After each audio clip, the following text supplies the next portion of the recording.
Baik, bismillahirrahmanirrahim. Assalamualaikum warahmatullahi wabarakatuh. Alhamdulillah, puji dan syukur senantiasa kita panjatkan kepada Allah Subhanahu wa Ta'ala. Begitupun juga salat dan salam semoga tercurah dan terlimpahkan kepada baginda Nabi besar Muhammad sallallahu alaihi wasallam. Alhamdulillah, teman-teman sekalian, ini adalah hari terakhir kita ngaji jomblo di bulan Sya'ban, karena besok insya Allah kita sudah dalam keadaan berpuasa, dan malam ini insya Allah kita tarawih di rumah. Dan teman-teman sekalian, selamat datang kembali di ngaji jomblo. Ada yang protes misalnya, kenapa ngaji jomblo Ustaz, bukan ngaji single aja? Ya, karena single dan jomblo itu sama saja. Beda Ustaz, single itu adalah karena Allah, kalau yang jomblo bukan karena Allah. Ya sudah, sakarep mula gitu kan, itu untuk yang ngerti aja. Oke, kita nggak mau membahas tentang yang lain ya. Kita membahas tentang ngaji jomblo, dan pada hari ini insya Allah kita akan masuk ke dalam bab menikah karena Allah. Yaitu adalah bagaimana kita memaknai menikah karena Allah mulai dari awal sampai dengan akhirnya. Dan ini adalah karena part pertama, part yang paling awal, maka kita coba akan bahas tentang bagaimana kita itu tahu bahwa kita itu menikah karena Allah. Jadi gini teman-teman sekalian, Allah itu kan penciptanya manusia. Karena Allah itu yang menciptakan manusia, maka sudah sewajarnya, sangat wajar sekali ketika Allah itu lebih kita cintai daripada apapun. Karena kalau kita bicara tentang kecintaan kita, maka siapa sih yang paling berhak untuk mendapatkan kecintaan kita misalnya? Ya, yang paling berhak adalah ibu kita pastinya. Kenapa? Karena ibu kita adalah orang yang paling menderita ketika melahirkan kita, ketika memunculkan kita di dalam dunia ini. Maka wajar kalau di dalam Islam pun ya ibu itu diakui sebagai orang yang paling harus dihormati. Maka Rasulullah Shallallahu Alaihi Wasallam itu pernah bersabda ketika ditanya siapa yang paling harus saya hormati ya Rasulullah, ya ibumu. Lalu siapa lagi? Ibumu. Lalu siapa lagi? Ibumu. Lalu siapa lagi? Baru bapakmu. Maka ibu mendapatkan keutamaan daripada bapak dalam hal ini, yaitu adalah pemuliaan daripada Allah dan Rasul-Nya, karena mereka sudah memberikan kehidupan dalam tanda kutip kepada kita. Jadi Allah itu memberikan kehidupan kepada kita melalui ibu kita. Allah memberikan kita Allah memberikan kita rezeki melalui nafkah yang diberikan kepada bapak kita kepada kita. Nah, maka ini juga termasuk bagian daripada rasa syukur. Ketika kita bersyukur, maka kita mencintai bapak kita juga, sebagaimana kita mencintai ibu kita, karena dia juga sudah banting tulang, peras keringat, kerja keras untuk kemudian menghidupi kita. Maka wajar ketika ayah dan bunda, bapak ibu kita, mendapatkan rasa cinta lebih daripada yang lain, walaupun itu secara teoritis. Walaupun banyak sekali hal-hal yang mungkin nggak sesuai dengan teori pada kenyataannya. Tapi saya cuma mau jelasin kenyataannya. Coba bayangkan ibu kita itu, saya sudah cerita kemarin, kalau misalnya Anda mau tahu penderitaan seorang ibu, datang aja ketika mereka lagi mau melahirkan. Atau seorang perempuan mungkin baru tahu seperti apa ibunya, seperti apa kecintanya seharusnya kepada ibunya, kalau seandainya dia sudah melahirkan. Atau seorang laki-laki, dia mungkin baru paham bagaimana pengorbanan ibunya kalau seandainya dia sudah melihat istrinya melahirkan. Maka ini adalah satu tanda kenapa kita mencintai ibu kita. Kalau seandainya ibu kita saja kita cintai, apalagi Allah. Kenapa? Karena Allah itu lebih penyayang daripada ibu kita kepada kita. Ibu kita cuma 9 bulan 10 hari mengandung kita, lalu kemudian melahirkan kita dengan rasa sakit. Itu pun ketika kita sudah dewasa, kita balas menyakiti dia. Kita balas kemudian ketika dia mengurus kita di malam hari, ketika dia lagi sakit, dengan bentakan kepada dia. Kita balas pengorbanan dia, bahkan dia tidak makan, dia nggak enak tidur, dia kemudian mungkin sakit juga, tapi dia mendahulukan kita. Kita balas dengan kemudian lebih memperhatikan orang lain daripada dia. Kita balas dengan menyakiti hati dia seringkali. Tapi dia tetap sayang kepada kita. Itulah namanya rahmah yang sudah saya jelasin tadi. Tapi Allah lebih daripada itu. Allah memelihara manusia bahkan sebelum dia lahir ke dunia, bahkan sebelum kemudian dia ada di dunia, bahkan ketika dia masih dalam rahim ibunya. Ibunya nggak 100% memelihara dia. Ibunya mungkin ketika tidur nggak bisa melihara dia. Ibunya nggak tahu apa yang terjadi di dalam perut itu. Tapi Allah sudah melakukan itu sebelum segala-galanya, dan Allah lebih layak mendapatkan rasa cinta daripada manusia. Maka konsep dari dalam Islam secara sederhana, kita harus menaruh Allah dan Rasul itu di atas segala-gala kecintaan kita. Maka inilah yang disebut dengan al-hubbu fillah. Nanti saya akan jelaskan bagaimana yang dimaksud dengan cinta karena Allah, yaitu menaruh Allah menjadi nomor satu. Jadi gini teman-teman sekalian, misal di dalam salah satu hadis dikatakan bahwasanya seseorang tuh tidak akan mendapatkan rasa manis atau halawatul iman, rasa manis di dalam keimanannya sebelum dia setidaknya mengalami 3 perkara. Yang pertama, dia mencintai Allah dan Rasul lebih daripada segala-galanya.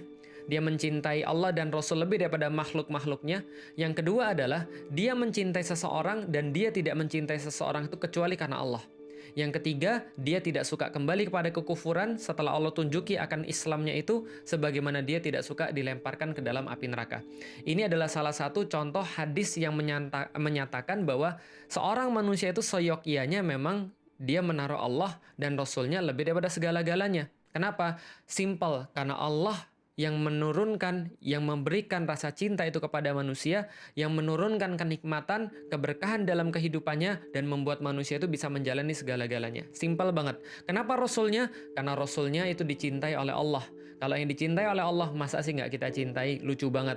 Lagian kalau kita baca sirah Rasulullah Sallallahu Alaihi Wasallam, Anda akan terhanyut. Anda akan merasa kemudian terbawa pada situasi. Anda akan mengetahui betul kenapa Anda itu harus mencintai Rasulullah Sallallahu Alaihi Wasallam. Karena Rasul sudah mencintai Anda terlebih dahulu. Karena Rasulullah sudah kemudian untuk mengorbankan dirinya untuk mengajari kita sesuatu, untuk bisa memberikan kita petunjuk-petunjuk yang tepat bagaimana cara untuk hidup dalam kehidupan, bagaimana cara untuk kemudian mengatasi masalah, dan bagaimana cara untuk mencapai surga dan ridhonya Allah. Nah, maka ini adalah kenapa kita mencintai Allah dan Rasulnya. Dalam Al-Quran misalnya Allah sampai mengatakan, Qul in kana aba'ukum wa abna'ukum wa ikhwanukum wa azwajukum wa ashiratukum wa amwalun iktaraftumuha wa tijaratun takhshawna kasadaha wa masakinu tardawnaha ahabba ilaikum minallahi wa rasulih fattarabbasu hatta ya'tiyallahu bi amrih. Allah sampai mengatakan, katakan wahai Muhammad kepada orang-orang muslim, penegasan terhadap hidup mereka, andaikan bapak-bapak mereka, keluarga-keluarga mereka, lalu kemudian anak-anak mereka, lalu saudara-saudara mereka, lalu pasangan-pasangan mereka, lalu kemudian harta-harta mereka, lalu perniagaan-perniagaan mereka yang mereka takutkan kerugiannya, lalu kemudian apalagi tempat tinggal yang mereka ridho, yang mereka senang dengannya. Semua itu Allah katakan lebih mereka sukai, ketinggalan keluarga mereka, 8 totalnya. Semuanya itu lebih mereka sukai, lebih mereka cintai daripada Allah, Rasulnya, lalu kemudian untuk berjihad di jalannya, maka katakan pada mereka, fattarabbasu, maka tunggu baik-baik, nantikan saja sebentar lagi, fattarabbasu hatta ya'tiyallahu bi amrih, sampai Allah memutuskan keadaan mereka. Sampai Allah kemudian datang pada mereka, lalu kemudian ya menjadikan semua itu penyesalan. Maka kemudian ini adalah satu dalil bagi kita bahwa Allah harus ditaruh menjadi posisi paling pertama. Allah menjadi paling pertama, Rasul yang kedua, lalu kemudian berjihad di jalannya termasuk di dalamnya, lalu kemudian baru orang tua, baru kemudian yang lainnya. Ini prioritas di dalam Islam. Secara kemudian teori dan secara logika saya juga sudah menyampaikan kenapa sih kita itu mencintai orang tua lebih daripada yang lain. Dan kita mencintai Allah lebih daripada orang tua. Kenapa? Karena orang tua aja kita sudah utamakan daripada manusia-manusia yang lain, apalagi yang menciptakan orang tua kita. Yang kelak nanti akan mengambil orang tua kita. Yang kelak nanti nasib orang tua kita tergantung dia, Allah Subhanahu wa Ta'ala. Maka kecintaan seorang muslim kepada Allah Subhanahu wa Ta'ala, kecintaan terhadap Rasulnya, kecintaan terhadap agamanya, kecintaan terhadap ayat-ayatnya, itu adalah menjadi modal yang sangat penting sekali dalam kehidupan, sekaligus dalam teori Islam, teori iman menjadi sesuatu penanda keimanan seseorang. Nah, jadi ini adalah yang disebut dengan menaruh Allah lebih daripada segala-galanya. Menaruh Allah dan Rasul lebih daripada segala-galanya yang menjadi ciptaannya. Ada logika yang lain lagi. Saya ngasih antum sesuatu, taruhlah. Saya ngasih antum misalnya satu giveaway misalnya. Dan ketika saya ngasih antum satu giveaway, ternyata giveaway-nya tuh lebih diperhatikan daripada saya. Kira-kira gimana perasaan saya? Kira-kira gimana kemudian pandangan saya terhadap antum? Nah, sama kayak Allah kepada manusia. Allah itu menciptakan hamba-hambanya untuk kemudian Allah pasangkan satu sama lain, pasangan-pasangannya, untuk kemudian Allah jadikan kita ayah dan anak, untuk Allah jadikan kita ibu dan anak, untuk kita dijadikan keluarga, lalu kemudian memberikan kecukupan bagi dia, memberikan ketenangan bagi dia, itu adalah salah satu daripada pemberian-pemberian Allah. Lah kalau seandainya pemberiannya itu ternyata mengalahkan siapa yang memberi, ini menjadi masalah besar. Karena seharusnya sampai kapanpun yang memberi itu lebih penting daripada yang diberi. Contoh lagi, kita yang cewek-cewek nih, Anda semua dikasih bunga misalnya. Senang nggak kira-kira dikasih bunga? Oh seneng dong Ustadz. Ya senang, tapi yang ngasih orang gila, senang nggak? Ya pastinya nggak seneng kan? Nah, tapi kalau seandainya bunga tuh dikasih oleh seseorang spesial bagi Anda, suami Anda kah misalnya? Atau misalnya orang tua Anda kah? Tentu ini menjadi sangat spesial sekali.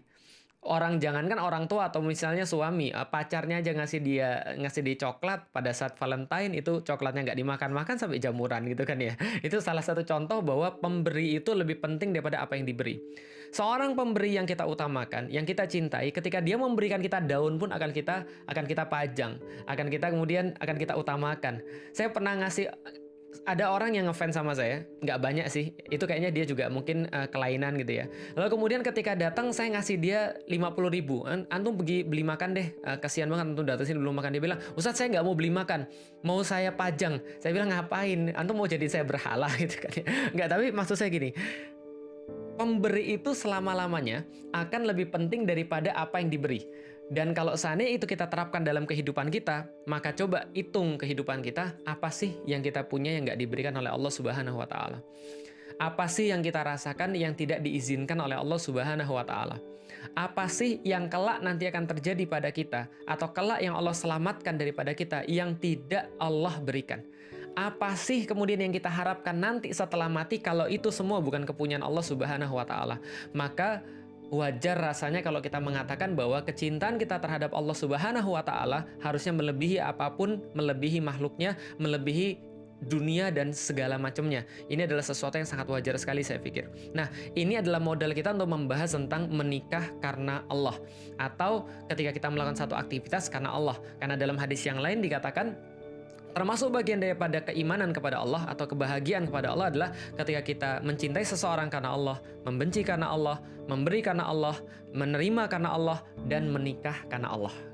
Nah, berarti itu ada dalilnya menikah karena Allah. Nah, menikah karena Allah tidak akan bisa difahami kalau belum paham tentang mencintai Allah lebih daripada segala-galanya. Kenapa bisa begitu? Karena seseorang tidak bisa dikatakan mencintai karena Allah kalau dia masih menjadikan Allah itu nomor kesekian. Definisi mencintai karena Allah adalah Anda menaruh Allah menjadi nomor satu, Allah Anda dahulukan lebih daripada hamba-hambanya, Anda lebih besar mencintai Allah daripada hamba-hambanya, Anda lebih tahu Allah daripada hamba-hambanya, itulah namanya mencintai karena Allah. Nggak seperti kemudian definisi anak-anak zaman sekarang. Saya anaknya kemudian mengatakan, uhibbuka fillah, saya mencintaimu karena Allah. Atau kemudian dari seorang laki-laki pada perempuan, uhibbuki fillah, saya mencintai engkau perempuan karena Allah. Tapi sebenarnya dia nggak ngerti apa itu Allah. Dia mungkin belum kenal apa itu Allah. Dia belum ada di jalan Allah. Dia belum mencintai Allah lebih daripada yang lain. Ini namanya ngomong doang. Makanya judul pada hari ini, cinta karena Allah atau menikah karena Allah, part pertama modus gitu kan ya. Karena kebanyakan orang modus mengatakan al-hubbu fillah, mencintai karena Allah. Dia bilang dia mencintai karena Allah, tapi dia nggak ngerti apapun namanya cinta karena Allah. Salah satu modus yang paling sering digunakan ketika orang tuh mau menikah, kemudian dia mengatakan dia menikah itu karena Allah, modusnya adalah pacaran. Makanya saya sudah bilang kemarin, pada hari ini kita akan coba sedikit bahas tentang pacaran. Kenapa? Karena kebanyakan di antara kita mau menikah karena Allah, mendapatkan janji Allah dalam pernikahan. Gambarannya tentang pernikahan adalah gambaran-gambaran yang bagus. Pengen dapat cowok yang taat, pengen dapat cowok yang soleh, pengen dapat kemudian dapat istri yang solehah, pengen dapat istri yang kemudian bisa ngurus keluarga, bisa jadi ibu yang terbaik bagi anak-anaknya, pengen kemudian dapat keluarga yang baik, family goals-nya seperti Rasulullah dan Khadijah, atau kalau nggak seperti Ali dan Fatimah. Tapi dia nggak menjalankan apapun yang dikatakan oleh Rasul dan Allah. Ini menjadi problem besar yang terjadi pada orang-orang zaman sekarang. Modus pacaran. Kenapa saya katakan bahwa pacaran ini bukan sesuatu yang mengantarkan kepada menikah karena Allah? Karena gini teman-teman sekalian. Kadang-kadang orang tuh nggak paham bahwa untuk mencapai satu tujuan itu perlu cara-cara tertentu. Untuk pergi ke Turki, saya sering contohkan, caranya jelas beda dengan pergi ke Bandung. Untuk pergi ke Bandung, caranya jelas beda dengan cara pergi ke Surabaya. Jalannya beda, bekalnya beda, caranya beda. Maka kalau seandainya kita pengen menikah karena Allah, jelas-jelas kita tidak boleh mulai dengan jalan maksiat. Maksudnya maksiat itu apa? Ya di dalam Islam jelas sekali. Maka sebelum saya bahas lagi tentang pacaran, nah ini berlapis-lapis ini pasalnya ini. Nah sebelum saya bahas tentang pacaran, saya perlu menjelaskan dulu bagaimana hubungan antara laki-laki dan wanita. Jadi gini teman-teman sekalian, di dalam Islam, termasuk dalam fitrah yang kemudian Allah sampaikan pada manusia, laki-laki dan perempuan itu berbeda. Karena laki-laki dan perempuan itu berbeda, maka Allah memberikan juga sebuah perlakuan khusus kepada laki-laki dan Allah memberikan perlakuan khusus kepada perempuan. Laki-laki dan perempuan kehidupannya terpisah. Kenapa? Karena fitrahnya berbeda. Contoh misalnya perbedaan fitrah antara laki-laki dan perempuan. Saking banyaknya kita ambil contoh beberapa. Perempuan tuh emosional, kalau laki-laki itu rasional. Karena itulah kadang-kadang terdapat permasalahan antara laki-laki dan perempuan karena cara mikirnya beda.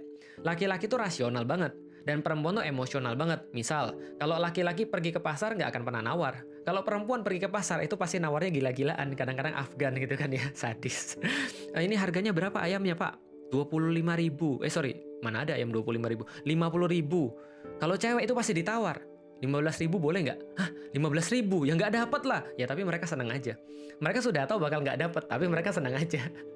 Kenapa? Karena itu adalah emosional, gitu kan ya. Tapi kalau laki-laki, rasional. Pak, harga ayamnya berapa Pak? 50.000. Langsung dibeli, nggak pakai tawar. Kenapa? Dia akan bilang, dalam dirinya dia akan mikir, rasional dong gue, daripada gue disuruh nguber ayam sendiri, suruh kemudian nyembeli ayam sendiri, lalu kemudian ngulitin ayam sendiri, mendingan gue beli aja 50.000. Itu rasional banget. Tapi kalau perempuan nggak ngitung rasional, emosional. Nah, maka kalau disatukan dalam kehidupannya ini berbahaya. Kenapa? Karena selain fitrah daripada perbedaan rasional dan emosional, laki-laki punya fitrah yang berbeda dengan perempuan dalam hal perasaan.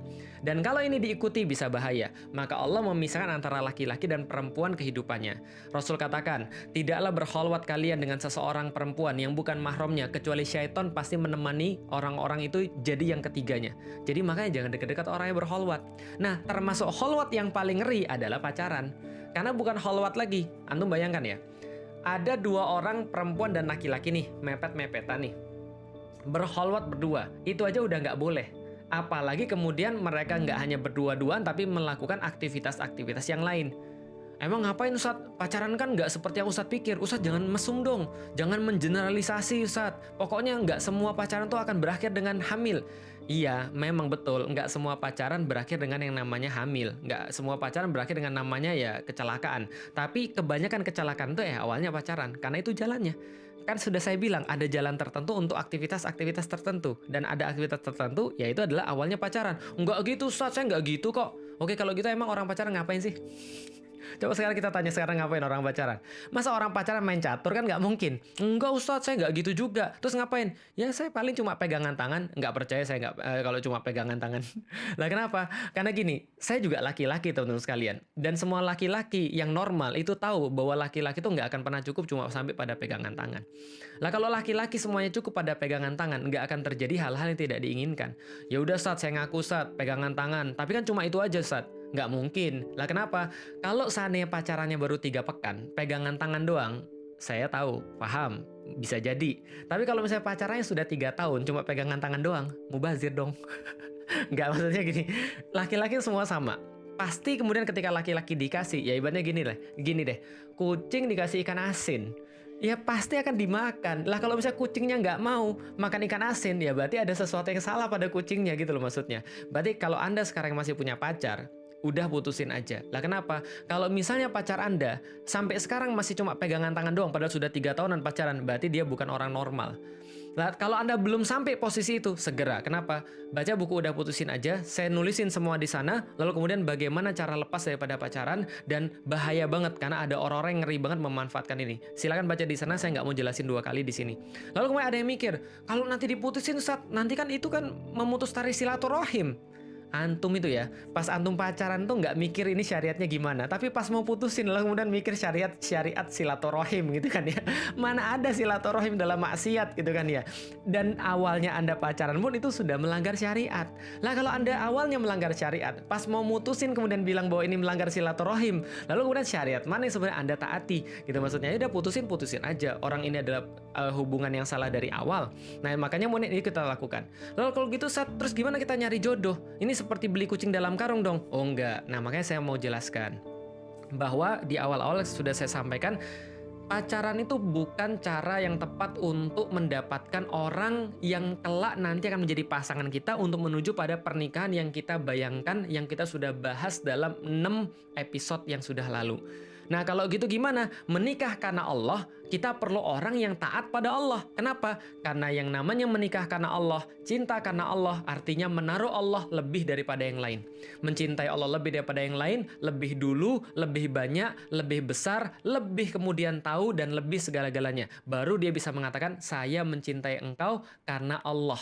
Bukan sebaliknya, saya mencintai Allah karena engkau. Kenapa? Karena dia maunya sama orang itu terus. Kalau nggak sama orang itu, saya nggak mau. Dan kalau saya dekat sama dia, saya jadi dekat sama Allah. Kalau saya dekat sama dia, saya jadi rajin sholat. Kalau saya dekat sama dia, saya jadi agamis. Itu mencintai Allah karena dia. Kebalik, Pak. Gitu kan ya. Yang Allah perintahkan itu adalah mencintai mereka karena Allah. Artinya kalau mereka taat, Anda cinta. Kalau mereka maksiat, Anda nggak suka. Lah sekarang yang terjadi bukan begitu. Nah artinya adalah mencintai karena Allah, Allahnya sudah firm dulu di tempatnya, Allahnya sudah benar dulu di tempatnya. Setelah Allah benar di tempatnya, maka kita tanya Allah, ya Allah kira-kira kayak gimana ya yang kamu suka ya Allah. Karena aku nggak akan mau suka kecuali yang kamu suka. Kalau kita sudah mencintai karena Allah, kita akan mau turut dengan aturan-aturan Allah. Kita akan diarahkan oleh Allah. Dan kalau kita sudah mencintai Allah lebih daripada segala-galanya, maka Allah akan tunjukkan kepada kita hamba-hambanya dia, yang dia cintai juga untuk mencintai kita insya Allah. Itu rumusnya. Jadi cinta karena Allah itu adalah menaruh Allah lebih daripada segala-galanya. Ketika kita sudah menaruh Allah lebih daripada segala-galanya, maka dari situ kita akan diarahkan. Oh, berarti kita akan suka sama yang taat. Oh, kita nyarinya yang taat. Itu duluan yang diutamakan daripada yang segala-galanya. Nanti muncul pertanyaan, nyari yang taatnya gimana? Oh, sabar. Nanti itu di episode berikutnya gitu kan ya. Sekarang saya cuma mau bahas tentang mencintai karena Allah dan menikah karena Allah. Maksudnya adalah kita tidak justru melakukan perkara-perkara yang dilarang oleh Allah. Jadi kalau Anda sampai sekarang masih kekeh, lalu kemudian untuk berhubungan dengan cara yang salah, sudah dikasih tahu sama Allah bahwa jangan berkholwat lewat Rasulnya, dikasih tahu jangan berdua-duaan dengan perempuan yang bukan mahramnya, Anda lalu kemudian masih sibuk berdua-duaan, lalu Anda tetap berkata, ini semua karena Allah. Allah yang mana? Allah yang nyuruh yang mana gitu maksudnya. Artinya ini harus jelas dulu. Berarti kalau Anda tetap nekat melakukan itu, ya berarti lupakan gambaran-gambaran yang sudah kita bahas kemarin. Lupakan kemudian family goal seperti Khadijah dan Rasulullah. Lupakan family goal seperti Ali dan Fatimah. Kenapa? Karena kita sudah salah dari awal. Karena kita menjalani jalan yang berbeda. Karena kita lagi lewat jalur yang tidak sama gitu loh maksudnya. Jadi menikah karena Allah berarti Anda mulai untuk melihat apa hal-hal yang syar'i. Kalau gitu Ustaz, kalau chat-chatan boleh nggak? Kayak kemarin ada yang nanya. Kalau ngechat atau kemudian nge-DM, atau kemudian private kepada seseorang di zaman sekarang, Anda punya keperluan, nggak ada masalah. Mohon maaf Mbak, saya mau nge-endorse nih, nggak ada masalah. Mohon maaf Mbak, saya mau beli barang, nggak ada masalah. Yang nggak boleh modus. Modusnya tuh misalnya apa? Ya modusnya adalah Anda tidak ada keperluan, tapi Anda kemudian DM-DM-an, lalu kemudian masuk dalam pembicaraan-pembicaraan yang bersifat private. Karena ingat, yang dimaksud kholwat, teman-teman sekalian, definisinya adalah berdua-duaan di satu ruang. Ruangnya ini bisa ruang nyata, bisa jadi ruang maya, berdua-duaan di satu ruang, di mana ketika ada orang lain mau masuk ke dalam forum mereka, maka orang tuh merasa tidak nyaman dan harus minta izin. Oke, ingat ya. Jadi berdua-duaan yang dimaksud dengan khalwat yang dilarang adalah ketika Anda berdua-duaan dengan yang bukan mahram, lalu kemudian di situ ketika ada orang mau masuk kepada forum Anda, dia merasa tidak enak dan dia harus minta izin. Itu namanya khalwat. Contoh, lihat ya, kasus ekstrim ya. Pernah nggak Anda naik angkot, lalu kemudian Anda mendapati ada satu pasangan muda-mudi, di paling ujung biasanya, mereka berdua-duaan, mereka yang pacaran, antum yang malu. Anda pernah nggak merasa begitu? Itu kholwat namanya. Walaupun dalam keramaian. Ya, itu kholwat namanya. Pernah nggak Anda, ya saya yakin antum pernah ya, atau minimal tahu orang-orang yang modus-modus gini, WhatsApp-WhatsAppan, terbuai dalam WhatsApp-WhatsAppan itu, atau telepon-teleponan, atau kemudian voice call, atau video call, atau apalah zaman sekarang, pokoknya Anda berada dalam satu ruang, mau itu adalah ruang nyata, mau itu ruang maya, lalu kemudian Anda merasa di situ terbuai dengan dia, sehingga orang lain tuh kalau mau masuk forum Anda tuh merasa ya nggak enak dan harus minta izin. Itu namanya kholwat, dan dia tidak melakukan itu juga. Pacaran, kholwat, sama, itu semua tidak diridhoi Allah. Lalu bagaimana, pertanyaan saya kalau itu, saya mau agar pernikahan saya diridhoi Allah. Doakan saya, Ustaz, semoga pernikahan saya barokah. Barokah itu kan Allah yang ngasih. Barokah itu kan adalah ziyadatul khair. Allah yang ngasih. Bagaimana kemudian Allah bisa ngasih keberkahan kalau seandainya antum sudah menjalani dari awal yang sudah Allah nggak suka? Seperti ada orang yang kemudian datang pada saya, tapi dia sudah bawa hal-hal yang saya nggak suka. Ini kan menjadi suatu permasalahan. Nah, karena itulah mencintai karena Allah dan menikah karena Allah adalah antum menaruh Allah di atas segala-galanya. Antum menjadikan Allah sebagai dasar daripada apapun yang nanti antum akan bangun di atasnya.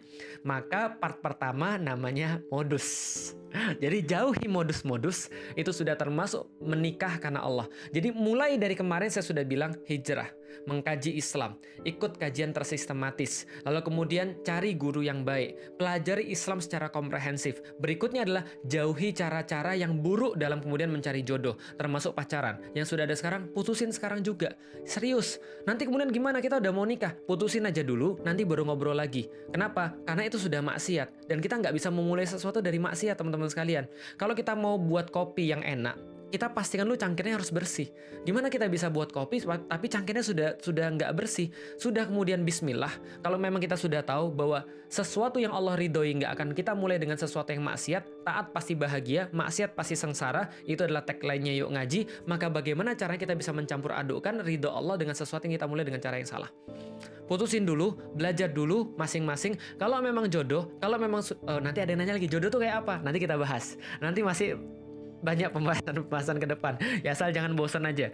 Besok kita Ramadan lanjut lagi nggak? Insya Allah kita masih lanjut kalau Allah masih mengizinkan dan kalau saya masih sehat. Doain mudah-mudahan saya sehat terus. Oke teman-teman sekalian, ini kira yang perlu saya sampaikan.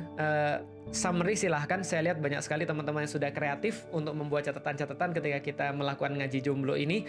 Saya senang banget ketika ada orang yang appreciate dengan buat catatan, lalu kemudian buat karya-karya tentang ini semuanya, dan mudah-mudahan itu menjadi sebuah bantuan bagi orang-orang yang lain yang lagi mau untuk mencari cinta karena Allah, mencari menikah karena Allah. Teman-teman sekalian, menikah itu cuma fase ujung daripada mencintai Allah. Ingat baik-baik, kalau kita sudah mencintai Allah, lebih daripada segala-galanya di atas dunia ini, lebih daripada hamba-hambanya. Kalau kita sudah mencintai Allah lebih daripada segala-galanya, Allah akan pilihkan hamba-hambanya yang terbaik untuk mencintai kita dengan cara yang paling baik, di waktu yang paling tepat, dengan kemudian bentuk yang paling kita tidak bisa bayangkan. Walau alam bisawab teman-teman sekalian, ini yang bisa kita sampaikan. Kalau ada yang salah saya mohon maaf, ada yang baik hanya berasal daripada Allah Subhanahu wa taala. Mohon maaf hari ini nggak ada tanya jawab karena kita sudah dekat ke zuhur dan kita harus kemudian mempersiapkan untuk sholat zuhur.